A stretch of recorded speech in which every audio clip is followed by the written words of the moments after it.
네, 여러분 안녕하세요. 반갑습니다. 이번에 KBS 랜선 필진으로 함께하게 된 연극 배우 이당금입니다. 안녕하세요.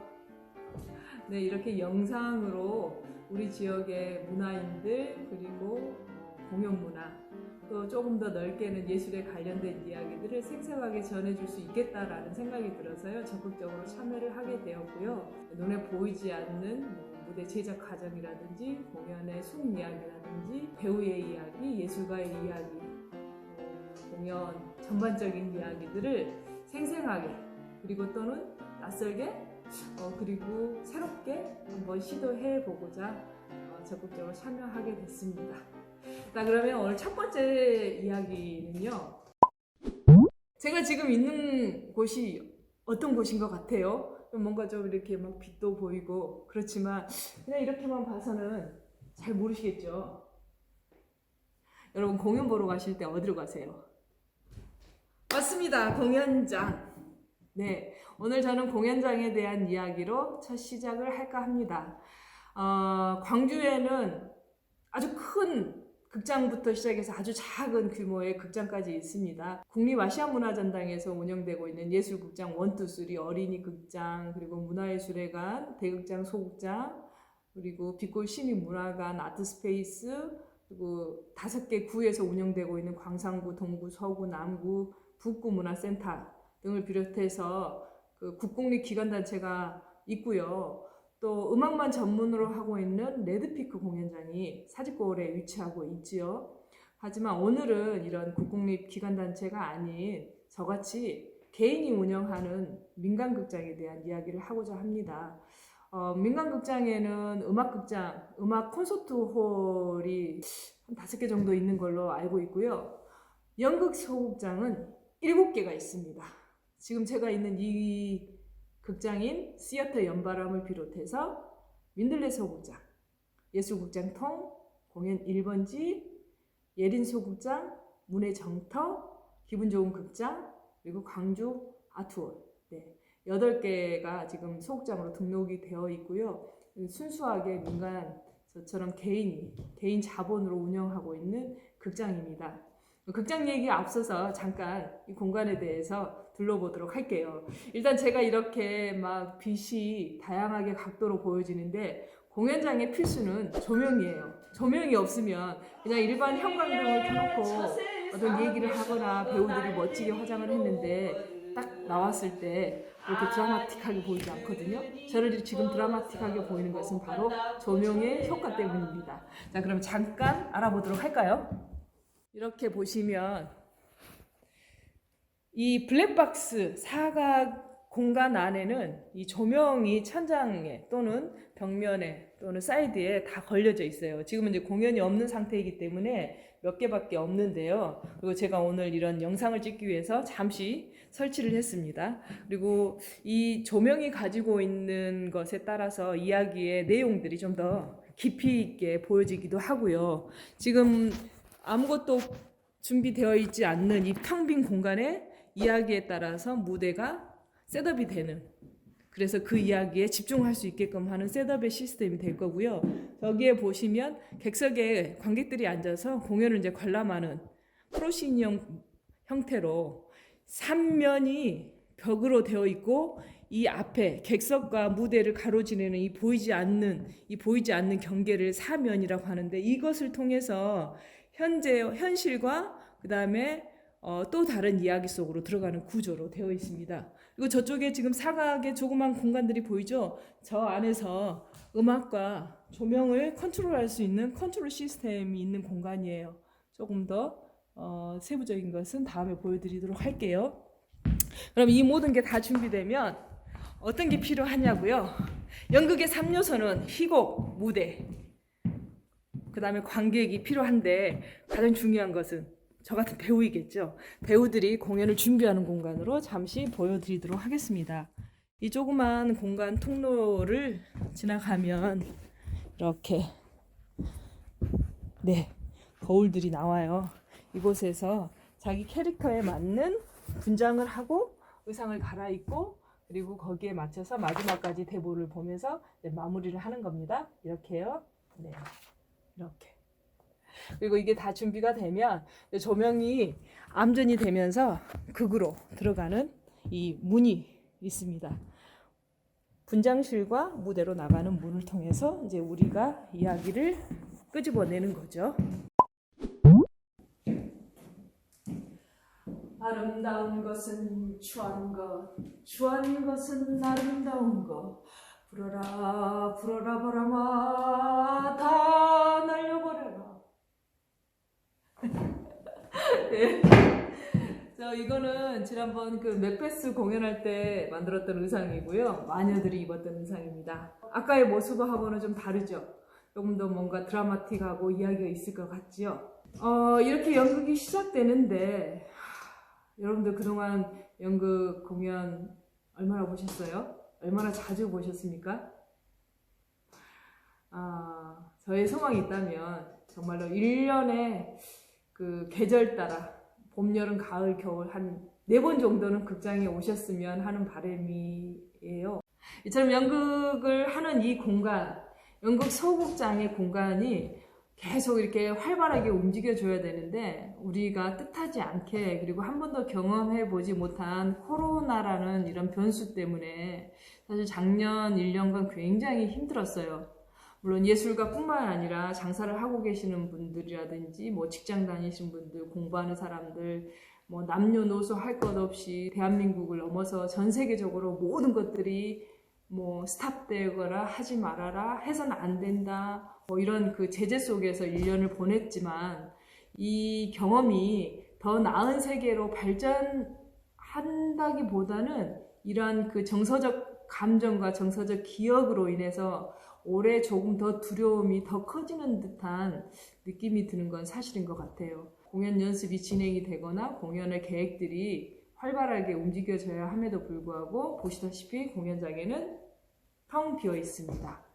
그리고 저는 이렇게 여러분들과 연극 놀이를 하는 것처럼 얘기를 하고 있습니다. 광주에 8개 소극장이 있지만 이 소극장이 작년 코로나 시기에 그 수치적으로 보면은 평년에 비해서 거의 크게는 70% 정도, 80% 정도까지 공연이 감소가 되었고요. 각 단체별로는 뭐 한 번도 공연을 하지 못한 공연팀에서부터 뭐 여러 가지 사업들이 다 취소가 돼서 굉장히 힘겨워진 단체들이 있습니다. 하지만 저희 같은 경우에는 아주 그냥 이 소위 말하는 밑바닥부터 기었던 사람이라서 그런지 몰라도 버티는 건 사실 잘할 수가 있어요. 저 같은 경우에도 버티는 건 잘할 수가 있는데 나만 버티는 게 중요한 게 아니라 이 길을 가고자 하는 젊은 친구들, 그리고 젊은 배우들, 젊은 예술가들과 그리고 이미 시작했지만 기간이 짧은 그런 예술가들과 어떻게 같이 함께 가느냐가 가장 중요한 시점인데 예전처럼 자, 힘들지. 내가 손을 내밀어 줄 테니 우리 한번 같이 가볼까? 라고 할 수 있는 이런 시점이 아니라는 거죠. 그들에게 우리가 조금만 더 견디면 이런 것들을 다 이겨내고 미래에 밝은 빛이 우리한테 올 거야. 그러니까 조금만 더 가보자 라고 말할 수 있는 사회적 구조가 아니라는 거죠. 보호를 해줄 수 있는 장치가 예술가들의 장치가 없는 거예요. 뭐 기본소득도 없지요. 그 다음에 뭐 기본소득을 보존해줄 지원금도 없지요. 그렇다 그래서 뭐 일자리가 계속 창출이 되는 것도 아니다 보니까 이거를 꿈꿔왔던 젊은 친구들 또는 청소년들이 미리 포기를 하고 또는 이미 시작을 했던 사람들이 손을 놓고 다른 직종으로 가서 아르바이트를 한다든지 이런 상황들을 마주보게 되는데 참 안타까운 현실입니다.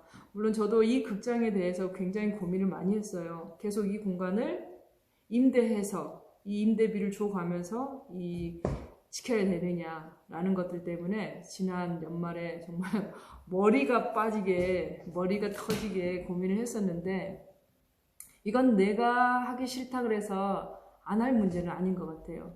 이곳을 그동안 지켜봐주고 지켜왔던 관객들이 있었기 때문에 내가 지금 당장 힘들다고 해서 나 그만둘 거야, 나 더 이상 못해 이렇게 하면은 제가 그 예술가로서의 역할, 그리고 예술이 가지고 있는 사회적 기능과 역할을 다하지 못하는 것 때문에 다시 한번 마음을 먹고 이 공간을 더 움직여보자라는 계획을 세웠습니다. 그래서 함께 할 수 있는 공유단체도 지금 모집하고 있고 예술가들도 같이 손을 한번 내밀어 보고 있는데 사실은 쉽지는 않은 것 같아요.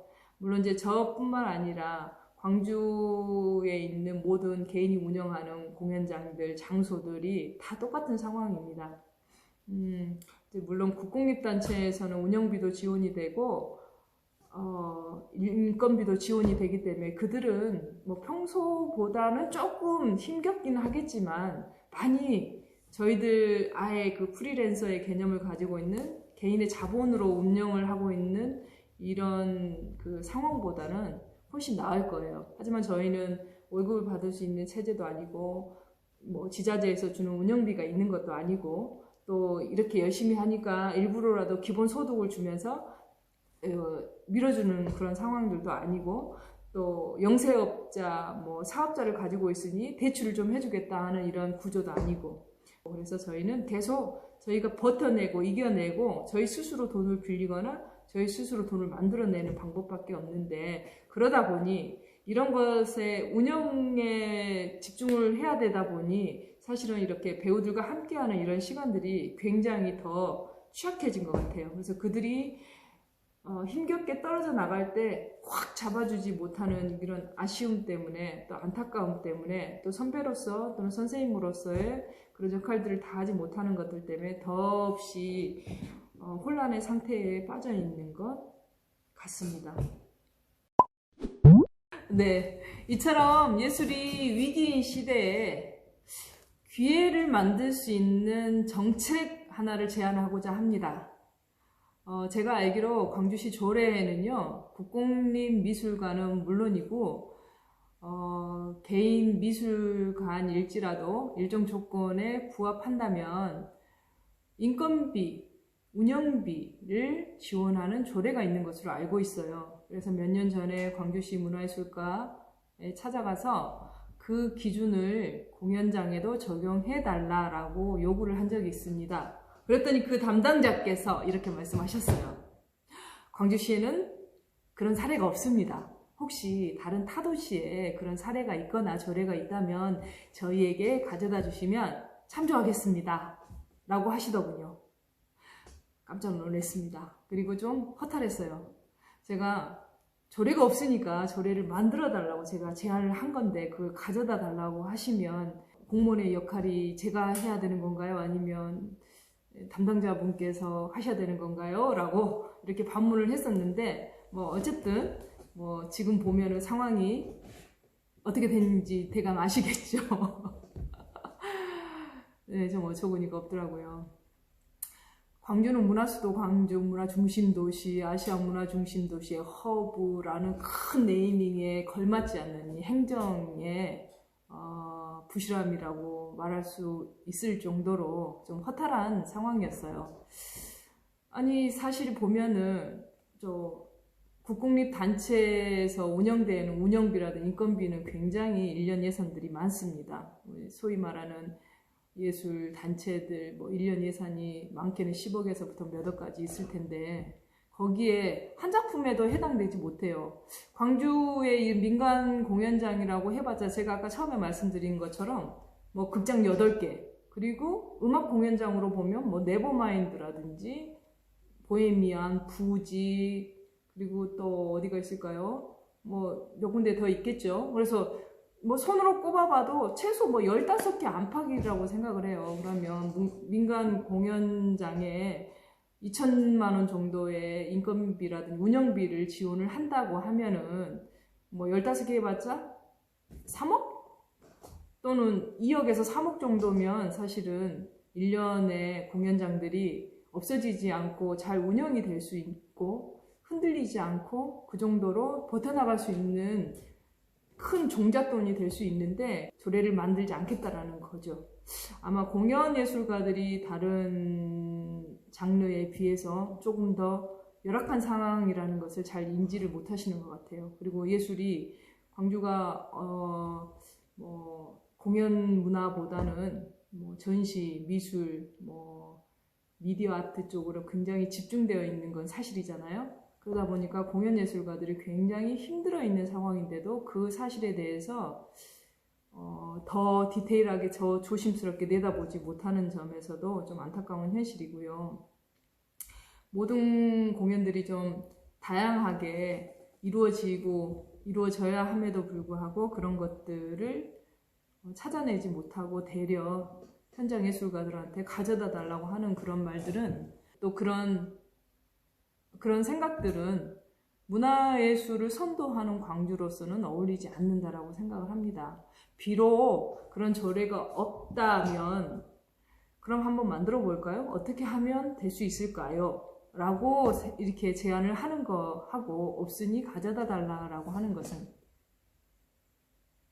네.